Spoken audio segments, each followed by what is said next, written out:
नमस्कार, मैं हूं राजीव ढोंडियाल। टाइम्स नाउ नव भारत के मॉर्निंग बुलेटिन न्यूज उदय में आप सभी का स्वागत है। इस बुलेटिन में हम आपको देश दुनिया की तमाम बड़ी खबरें दिखाएंगे। बुलेटिन में वायरल खबरों का फैक्ट चेक भी हम करेंगे। खबरें आपके काम की भी होंगी, लेकिन सबसे पहले आपको दिखाते हैं 5 मिनट में 25 बड़ी खबरें। आज से 2 दिन के दौरे पर कांग्रेस महासचिव प्रियंका गांधी वाड्रा विधानसभा चुनाव से पहले उत्तर प्रदेश में तैयारियों का जायजा लेंगे। चुनाव में प्रत्याशियों के चयन की प्रक्रिया पर मंथन होगा। यूपी के बाराबंकी में ओवैसी का विवादित बयान, कहा 11% यादव बना सकते हैं यादव सीएम तो 19% मुसलमान क्यों नहीं बना सकते। 19 एमएलए भड़काऊ भाषण देने के आरोप में एफआईआर दर्ज।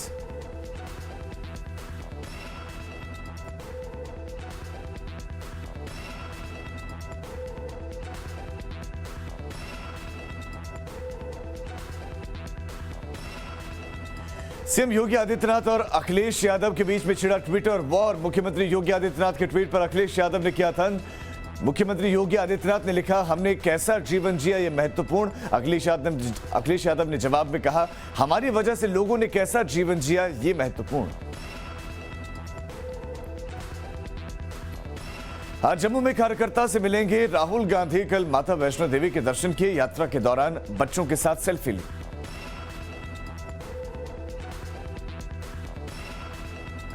आज भवानीपुर सीट से नामांकन करेंगी ममता बनर्जी। 30 सितंबर को भवानीपुर सीट पर होने हैं उपचुनाव। दोपहर 12 बजे पर्चा भरेंगी ममता बनर्जी।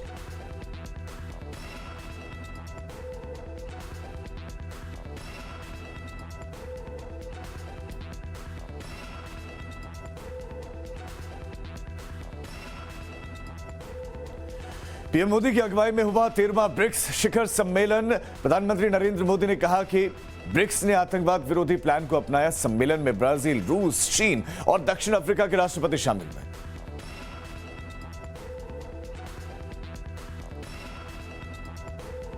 जम्मू कश्मीर पर गृह मंत्रालय ने अहम बैठक की। उपराज्यपाल मनोज सिन्हा, सेना प्रमुख और एनएसए अजीत डोभाल शामिल हुए। जम्मू कश्मीर में सुरक्षा और विकास के साथ ही बॉर्डर की तैयारियों पर चर्चा हुई।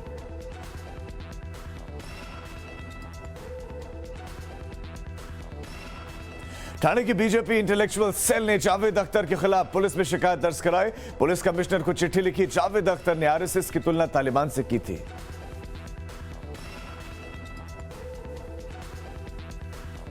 हाईकोर्ट ने ज्ञानवापी मस्जिद परिसर की एएसआई सर्वेक्षण पर लगाई रोक।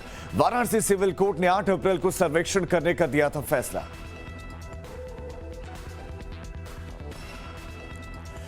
पंजाब में विधानसभा चुनाव से पहले किसानों और राजनीतिक दलों के बीच में बैठक। 32 किसान संगठनों के साथ पॉलिटिकल पार्टियां करेंगी बैठक। बीजेपी और सहयोगी दलों को नहीं मिला आमंत्रण। कांग्रेस की तरफ से नवजोत सिंह सेतु मीटिंग में शामिल होंगे। अमेरिका के जख्म पर नमक रगड़ेगा तालिबान। 9/11 की 20वीं बरसी पर तालिबान सरकार का शपथ। मीडिया रिपोर्ट्स में दावा किया जा रहा है कि तालिबान की अंतरिम सरकार का शपथ ग्रहण 9/11 की 20वीं बरसी के दिन हो सकता है। अफगानिस्तान संकट पर बोले रूस के राष्ट्रपति व्लादिमीर पुतिन। कहा, पड़ोसी देशों के लिए खतरा ना बने अफगानिस्तान। अमेरिका के जाने के बाद अफगानिस्तान में पैदा हुआ नया संकट। महिलाओं को मंत्री नहीं बनाएगा तालिबान। कहा, उन्हें बच्चा ही पैदा करना चाहिए। अफगानिस्तान में तालिबान के खिलाफ प्रदर्शन जारी है। तालिबान के प्रवक्ता सैयद जकीरुल्लाह हाशमी ने कहा कि महिलाओं को बच्चा पैदा करना चाहिए।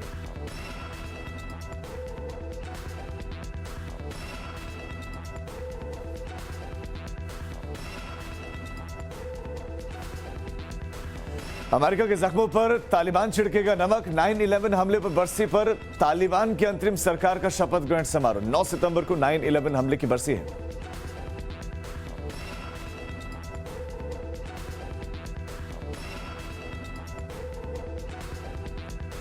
अफगानिस्तान संकट पर बोले रूस के राष्ट्रपति व्लादिमीर पुतिन। कहा, पड़ोसी देशों के लिए खतरा ना बने अफगानिस्तान। अमेरिका के जाने के बाद अफगानिस्तान में पैदा हुआ है संकट।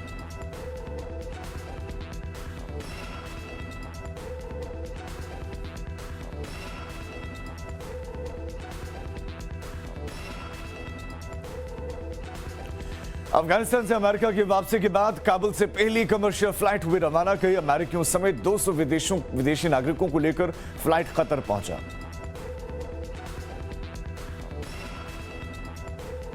स्पेन में तेजी से फैल रही है जंगलों की आग, चपेट में आए रिहायशी इलाके, 800 से ज्यादा लोगों को खाली करवाया गया।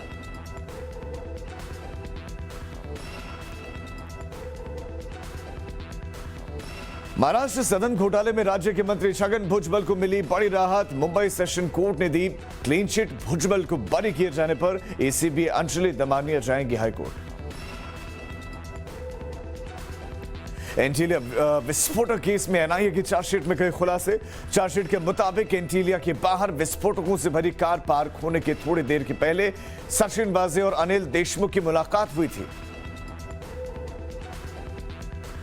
ग्वालियर में एक शराबी महिला ने सड़क पर काटा बवाल, आर्मी की गाड़ी में मारी टक्कर, लड़की के खिलाफ एफआईआर हुई।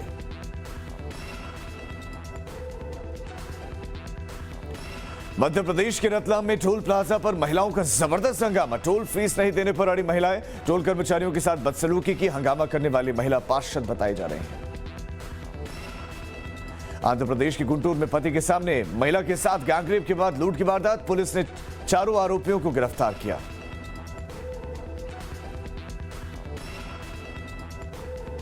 आज मुंबई में प्रशासनिक और तकनीकी कारणों से बंद रहेंगे टीकाकरण केंद्र। बीएमसी ने साफ किया कि टीके की कमी नहीं है, सिर्फ तकनीकी कारणों से रुक रहा है वैक्सीनेशन। आयकर विभाग की वेबसाइट में आ रही परेशानियों की वजह से रिटर्न दाखिल करने का इंतजार कर रहे आयकर दाताओं के लिए अच्छी खबर है। इनकम टैक्स ने रिटर्न दाखिल करने की समय सीमा को 3 महीने तक बढ़ा दिया है। दिल्ली मेरठ एक्सप्रेस वे पर अब बाइक, स्कूटी और 3 पहिया वाहन नहीं चल सकते। गुरुवार को एनएचएआई ने फैसला लिया। लगातार बढ़ रहे सड़क हादसों को रोकने के लिए फैसला लिया गया। बाइक, स्कूटी और 3 पहिया वाहनों को दूसरे हाईवे पर डाइवर्ट किया जा रहा है। दिल्ली सरकार ने free to use dedicated state COVID helpline service WhatsApp पर लॉन्च किया और इस हेल्पलाइन के जरिए कोविड-19 को लेकर दिल्ली के लोगों को एक्यूरेट, ऑथेंटिक और अप टू डेट जानकारियां मिलेंगी।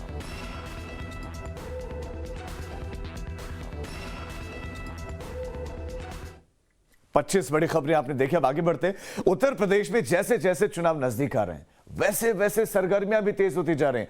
आज चुनाव की तैयारियों का जायजा लेने के लिए कांग्रेस की नेता प्रियंका गांधी वाड्रा 2 दिन के उत्तर प्रदेश के दौरे पर आ रहे हैं। तो वहीं बीजेपी का भी प्लान सामने आया है। बीजेपी दशहरा के बाद अपने चुनावी अभियान को तेज करने जा रहे हैं। दशहरे के बाद प्रधानमंत्री नरेंद्र मोदी, गृह मंत्री अमित शाह समेत बीजेपी के दिग्गज नेताओं की ताबड़तोड़ रैलियां होने जा रहे हैं। वह इस बार यूपी चुनाव में एआईएमआईएम चीफ असदुद्दीन ओवैसी भी कूद पड़े हैं और उन्होंने अपने बयान से अपने इरादे स्पष्ट कर दिए हैं। ओवैसी ने सीधा सीधा मुस्लिम कार्ड खेला है।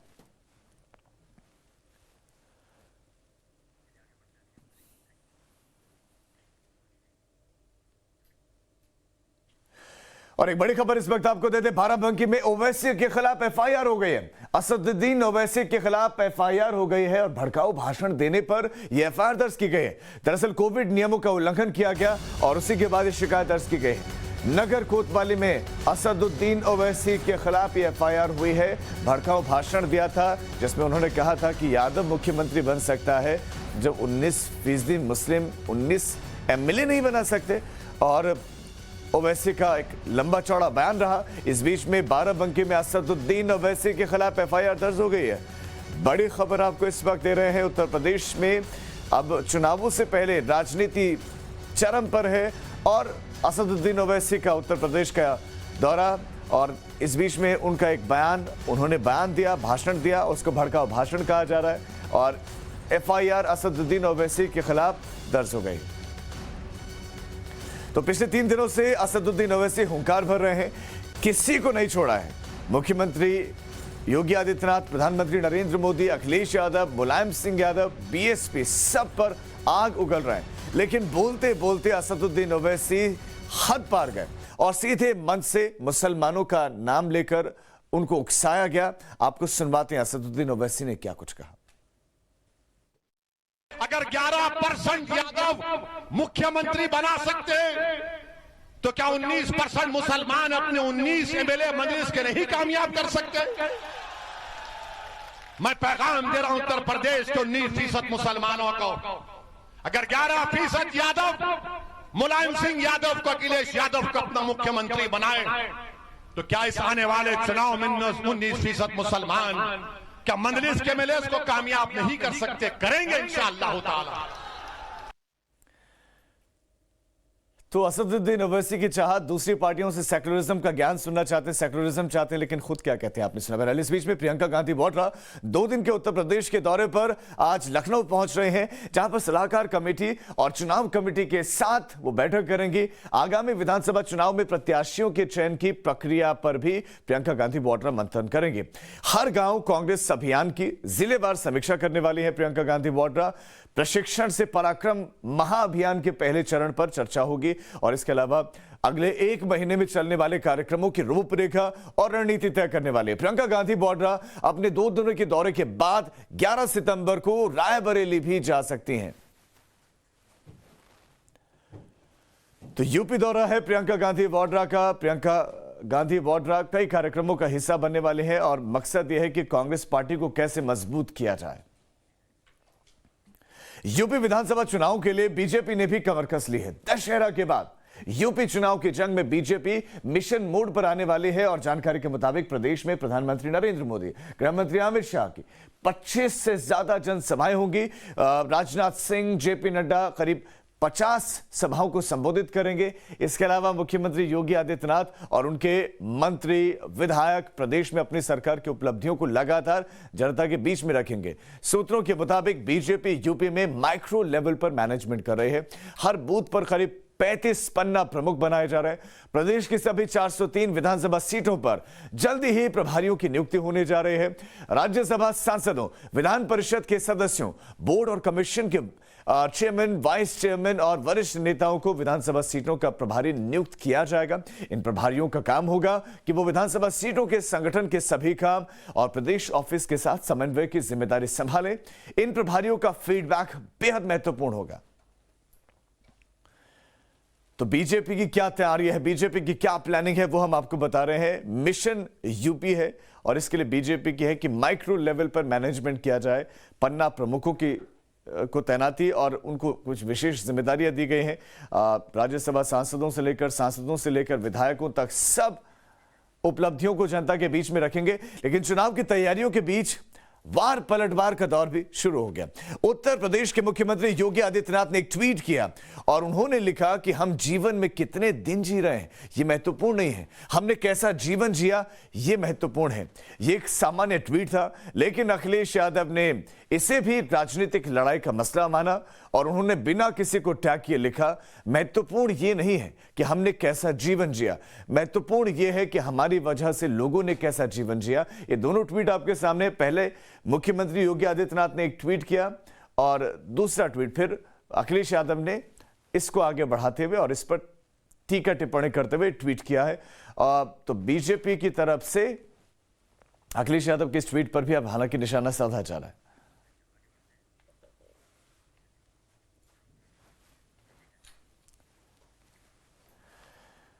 और बुलेटिन में वक्त हो गया है राज्यों की खबरों को देखने का। तो 1 मिनट में अपने राज्य की खबर आप देखिए। अफगानिस्तान में तालिबान ने जो अपनी नई कैबिनेट बनाई है, जिसमें 33 लोगों को शामिल किया गया है, लेकिन किसी भी महिला को जगह नहीं मिली है। लिहाजा महिलाओं की सरकार में भागीदारी को लेकर लगातार प्रदर्शन हो रहे हैं। इन प्रदर्शनों के बीच तालिबान के प्रवक्ता सैयद जकीरुल्लाह हाशमी ने साफ किया है कि महिलाओं को बच्चा पैदा करना चाहिए, उनका कैबिनेट में होना जरूरी नहीं है। महिला को मंत्री बनाना वैसा ही है जैसा जबरन गले में कुछ डालना है जिसका भार वो संभाल नहीं सकती। तालिबान के प्रवक्ता ने कहा कि महिलाएं जो प्रदर्शन कर रही हैं वो पूरे अफगानिस्तान का प्रतिनिधित्व नहीं करती हैं। उधर तालिबान की नई सरकार की 11 सितंबर को शपथ लेने की उम्मीद है। इसी दिन अमेरिका में हुए 9/11 हमले की 20वीं बरसी है। हालांकि तालिबान नेताओं ने कहा है कि शपथ ग्रहण की इस तारीख को अंतिम रूप नहीं दिया गया है। गौरतलब है कि अमेरिका में किए गए आतंकी हमले के बाद उसने अफगानिस्तान की तालिबान सरकार को उखाड़ फेंका था। लेकिन ऐसे वक्त पर जब अमेरिकी सैनिकों ने करीब 20 साल बाद वतन वापसी की है, अफगानिस्तान में दोबारा तालिबान का शासन आ चुका है और वो इस खुशी में जश्न मना रहे हैं।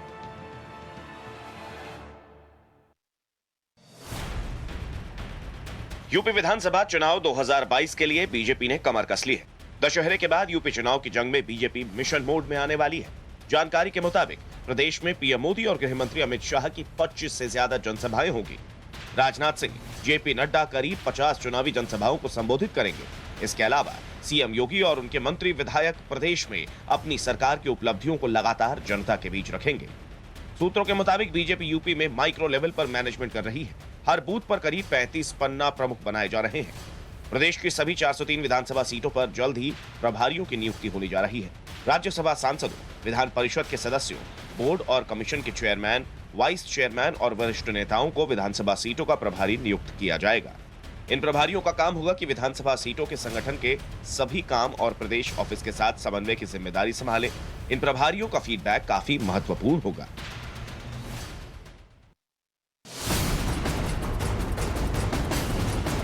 यूपी के सीएम योगी आदित्यनाथ और पूर्व मुख्यमंत्री अखिलेश यादव में ट्विटर पर वार छिड़ी है। जीने की कला को लेकर वार पलटवार हो रहा है। अगले 6 महीने में होने वाले यूपी विधानसभा चुनाव की तैयारियों में दोनों नेताओं ने पूरी ताकत झोंक दी है। एक दूसरे को पटखनी देने का कोई मौका हाथ से नहीं जाने देते हैं। न कभी एक दूसरे का नाम लेते हैं और न ही कभी ट्वीट को रिट्वीट करते हैं, लेकिन लोग समझ जाते हैं कि दोनों का इशारा और निशाना किधर है। सीएम योगी ने एक ट्वीट कर लिखा कि हम जीवन में कितने दिन जी रहे हैं ये महत्वपूर्ण नहीं है, हमने कैसा जीवन जिया ये महत्वपूर्ण होता है। सीएम योगी ने ट्वीट में न किसी को टैग किया, न ही किसी का नाम लिखा। कुछ देर बाद ही समाजवादी पार्टी के प्रमुख अखिलेश यादव ने भी ट्वीट किया और लिखा कि महत्वपूर्ण ये नहीं है कि हमने कैसा जीवन जिया, महत्वपूर्ण ये है कि हमारी वजह से लोगों ने कैसा जीवन जिया। बीजेपी ने लोगों का जीवन दूभर कर दिया है। इसके बाद दोनों ओर से समर्थकों का वार पलटवार शुरू हो गया। एक तरफ बीजेपी के समर्थक और कार्यकर्ता योगी के ट्वीट को रिट्वीट करने लगे, तो दूसरी तरफ अखिलेश यादव पर तरह तरह से हमला करने लगे। यही काम समाजवादी पार्टी के लोगों ने भी शुरू कर दिया। घंटों बाद तक ट्विटर पर दोनों ओर से महाभारत होती रही।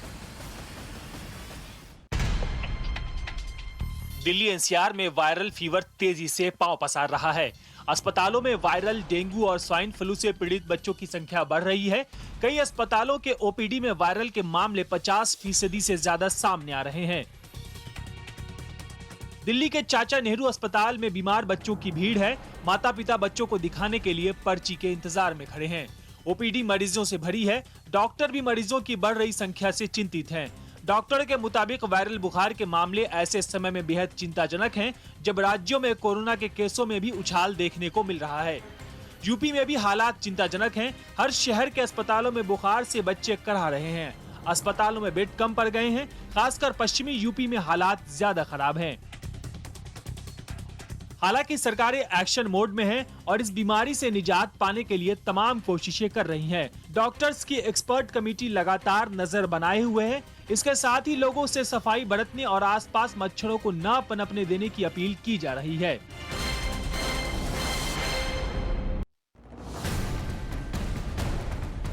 अब यूपी की तरह ही उत्तराखंड में धर्मांतरण पर सख्त कानून बनेगा। प्रदेश के सीएम धामी ने कहा कि उत्तराखंड में लव जिहाद को रोकने और धार्मिक स्वतंत्रता बनाए रखने के लिए इस कानून को सख्त बनाना बेहद जरूरी है। कानून को सख्त बनाने के लिए अधिकारियों को मसौदा बनाने के निर्देश दिए गए हैं। इस कानून को उत्तर प्रदेश के कानून की तर्ज पर सख्त और प्रभावी बनाया जाएगा। उत्तराखंड में जो पहले से कानून है, इसका नाम धार्मिक स्वतंत्रता अधिनियम 2018 है। इसके तहत बिना अनुमति के यदि कोई धर्मांतरण या इसकी साजिश करता है तो उसे अधिकतम 5 साल की सजा हो सकती है। इसके अलावा प्रलोभन देकर या दैवी कृपा बताकर धर्मांतरण करने वालों पर भी यह कानून प्रभावी होगा। धमकाने वालों और मनोवैज्ञानिक दबाव बनाने वालों पर कार्रवाई होती है। इसके साथ ही यदि कोई व्यक्ति अपना धर्म बदलवाना चाहता है तो उसे 1 माह पहले अपने जिले के जिला अधिकारी को बताना होता है। लेकिन इस कानून को अब और सख्त बनाने की तैयारी है।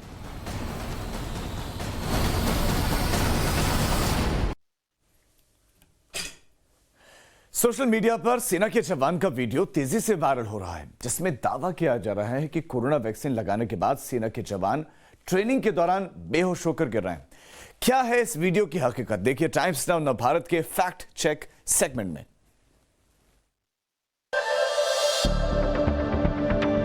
देश में कोरोना के खिलाफ टीकाकरण अभियान काफी तेजी से चल रहा है।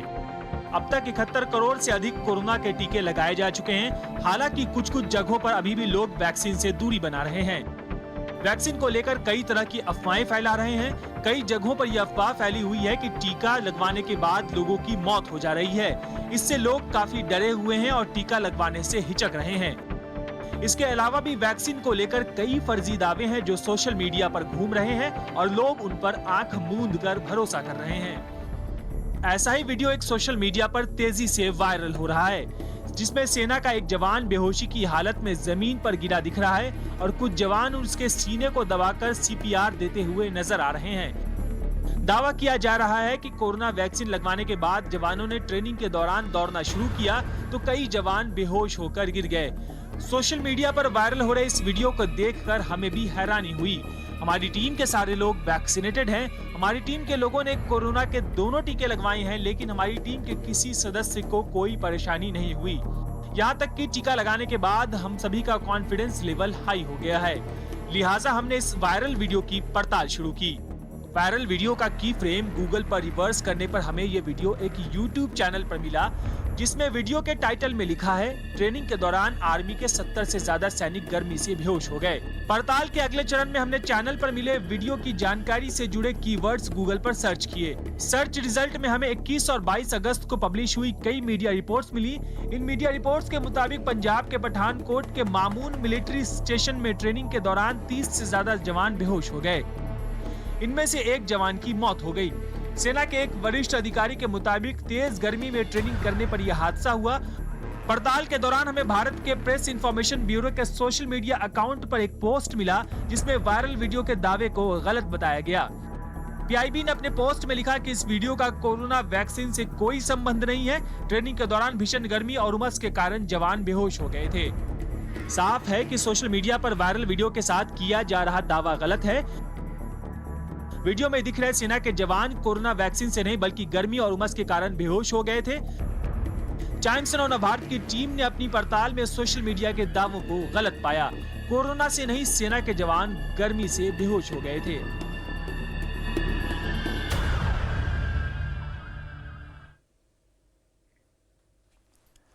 और अब देखिए आपके काम की खबर।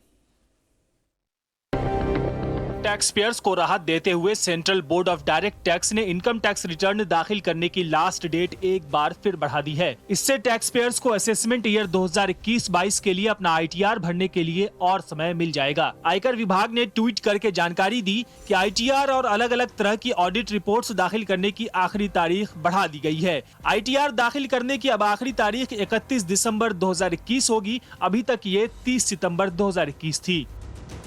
इसी तरह इनकम टैक्स कानून के किसी प्रावधान के तहत जमा की जाने वाली ऑडिट रिपोर्ट को पहले 31 अक्टूबर तक बढ़ा दिया गया था। अब इसकी लास्ट डेट बढ़ाकर 15 जनवरी 2022 कर दी गई है। इसी तरह कुछ प्रावधानों के लिए लास्ट डेट को 28 फरवरी से 31 मार्च 2022 तक बढ़ाया गया है। इनकम टैक्स रिटर्न और ऑडिट रिपोर्ट दाखिल करने में टैक्स पेयर्स को आ रही परेशानियों को देखते हुए आयकर विभाग ने ये फैसला लिया है। इनकम टैक्स विभाग ने इस साल 7 जून को अपने नए पोर्टल की शुरुआत की थी। तब से इस पर लगातार दिक्कतें बनी हुई हैं। नए पोर्टल पर आ रही दिक्कतों को लेकर वित्त मंत्री निर्मला सीतारमण इसे संभालने वाली कंपनी इन्फोसिस पर कई बार नाराजगी भी जाहिर कर चुकी हैं। इसी के चलते इनकम टैक्स रिटर्न फाइल करने की आखिरी तारीख को पहले भी बढ़ाकर 30 सितंबर 2021 किया गया था। और इसी के साथ बुलेटिन में वक्त हो चला एक बहुत छोटे से ब्रेक का। हम फौरन लौट रहे हैं। आप देखते रहिए टाइम्स नाउ नव भारत।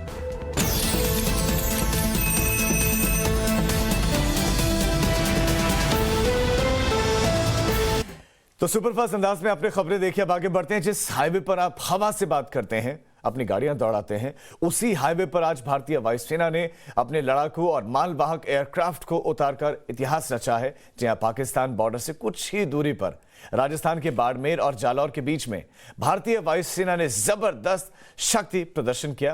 ये पूरी रिपोर्ट आपको दिखाते हैं। वायुसेना का फाइटर एयरक्राफ्ट सुखोई 30 पहली बार नेशनल हाईवे पर लैंडिंग करेगा। जोरदार तालियों के साथ स्वागत करें।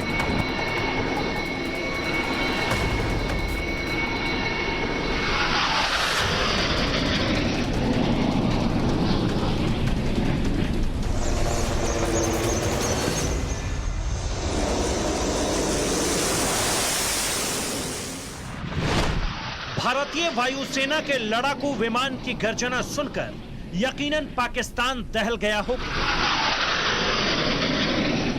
फाइटर सुखोई 13 ने अभी एक लो ओवरशूट किया है। ये भारतीय वायुसेना के दमखम की तस्वीर है।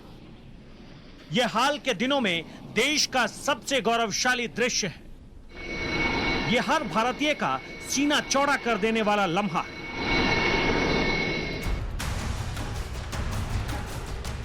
सबसे पहले भीषण गर्जना के साथ हाईवे पर C-130J सुपर हरक्यूलिस विमान उतरा।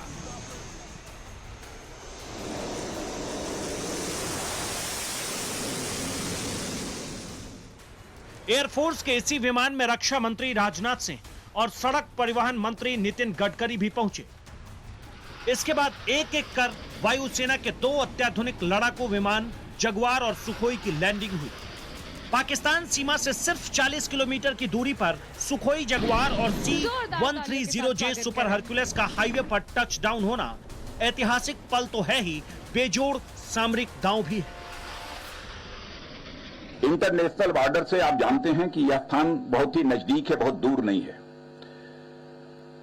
और इंटरनेशनल बॉर्डर से कुछ ही कदम दूर इस प्रकार की इमरजेंसी लैंडिंग फील्ड का तैयार होना यह सिद्ध कर दिया है कि भारत अपनी एकता, संप्रभुता और अखंडता की रक्षा के लिए सदैव तैयार है और किसी भी चुनौती का सामना करने की भारत के अंदर एक कुवत है। देखिए, लैंडिंग टेक ऑफ का दोनों की बात यहाँ पे जो है की जा रही है, क्योंकि यहाँ पे जो अधिकारी उन्होंने बताया कि एक पार्किंग एरिया भी यहाँ पे अगर है तो वो विकसित किया गया है। क्योंकि क्या है, जैसे कि अगर इमरजेंसी रिफ्यूलिंग की ज़रूरत होती है या फिर कुछ भी आगे जाके कोई भी इमरजेंसी सिचुएशन आती है तो यहाँ पे जो है प्लेन पार्क हो सकते हैं, आ सकते हैं और यहाँ से उड़ भी सकते हैं।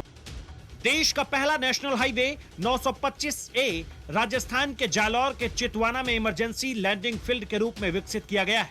हाईवे का करीब 3 किलोमीटर का हिस्सा एयरक्राफ्ट के इमरजेंसी लैंडिंग और टेक ऑफ के लिए डिजाइन है। इस हवाई पट्टी को तैयार करने में करीब 20 महीने का वक्त लगा और 45 करोड़ की अतिरिक्त लागत आई। इस हवाई पट्टी पर वायुसेना के हर तरह के एयरक्राफ्ट लैंड कर सकते हैं। रोड कम एयर स्ट्रिप का यह निर्माण किया है। ये जो सत्ता गांधो स्ट्रेच है NH 825A, ये भारतमाला परियोजना के तहत करीब 45 करोड़ की लागत से 3 किलोमीटर लंबी एयर स्ट्रिप हमने तैयार की है, जिसके बारे में अभी बताया गया है कि इसकी क्वालिटी बहुत अच्छी है, क्योंकि एयर स्ट्रिप करते समय स्वाभाविक रूप से बहुत मजबूती भी लगती है। ऑस्ट्रेलिया में हमारे भारतीय वैज्ञानिक ने जो आयरन स्लैग है, स्टील स्लैग, इसका यूज करके उन्होंने एयर स्ट्रिप बनाई है और जिसको ऑस्ट्रेलियन सरकार ने मान्यता दी है। मैंने देखा बहुत ही स्मूथली उसकी लैंडिंग हुई है। अभी तक आप लोगों ने सड़कों के ऊपर गाड़ियां चलते हुए देखा होगा, ट्रैक्टर चलते हुए देखा होगा, बैलगाड़ियां चलते हुए देखा होगा, रिक्शा चलते हुए देखा होगा, लेकिन अब आप सड़क के ऊपर जो है हवाई जहाज उतरते और हवाई जहाज को उड़ान भरते हुए अब अपनी आंखों से आप ये देख रहे हैं। तो यह ऐतिहासिक अवसर यदि हम लोगों को प्राप्त हुआ है तो मैं मानता हूं कि हमारे प्रधानमंत्री जी के मार्गदर्शन में हमारे सड़क परिवहन मंत्री और हमारे मित्र श्री नितिन जी गडकरी को इसका श्रेय जाता है। इस इमरजेंसी लैंडिंग फील्ड का निर्माण मन में उत्साह भी पैदा करता है और सुरक्षा के प्रति एक विश्वास भी। इसमें कोई संदेह नहीं कि जंग की सूरत में यह गेम चेंजर साबित होगा।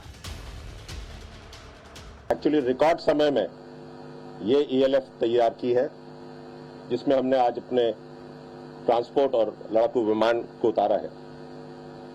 मैं ELF प्रोजेक्ट से जुड़े बाकी सभी साथियों का भी एहसानमंद हूं कि उन्होंने एक वेरी हाई क्वालिटी की ये स्ट्रिप तैयार की है।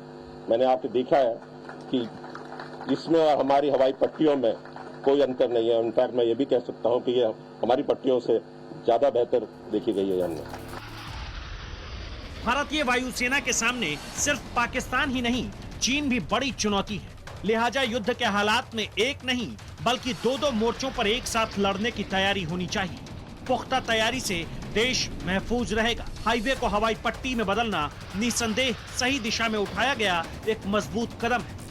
बाड़मेर से मोहित भट्ट के साथ bureau report, times now Bharat.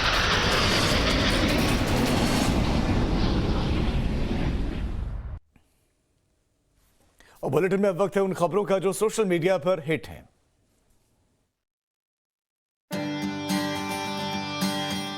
जब किसी बच्चे को उसकी पसंदीदा चीज मिलती है तो उसकी खुशी का ठिकाना नहीं रहता। खासकर बर्थडे पर वो गिफ्ट मिल जाए तो फिर क्या कहना। ऐसा लगता है सारा जहां उसे मिल गया हो। एक ऐसा ही दिल को छू लेने वाला वीडियो वायरल हो रहा है, जिसमें बर्थडे पर जब एक बच्चे को मां से गिफ्ट मिलता है तो उसे देखकर उसका चेहरा खिलखिला उठता है। लोगों को यह वीडियो काफी पसंद आ रहा है।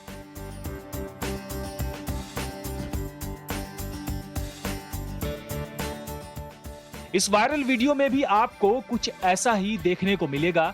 वीडियो में देख सकते हैं कि स्पेशल बच्चे को उसकी मां स्पेशल डे पर एक गिफ्ट देती है। बच्चा बड़े मन से गिफ्ट को खोलता है और जैसे ही देखता है कि गिफ्ट में स्मार्टफोन है तो वह खुशी से झूम उठता है। बच्चा तुरंत फोन को चूमता है और मां को गले से लगा लेता है। बच्चे का अंदाज और उसकी मासूमियत लोगों का दिल जीत रही है। लोग इस वीडियो को काफी पसंद कर रहे हैं। सोशल मीडिया के अलग अलग प्लेटफॉर्म पर इस वीडियो को शेयर किया जा रहा है।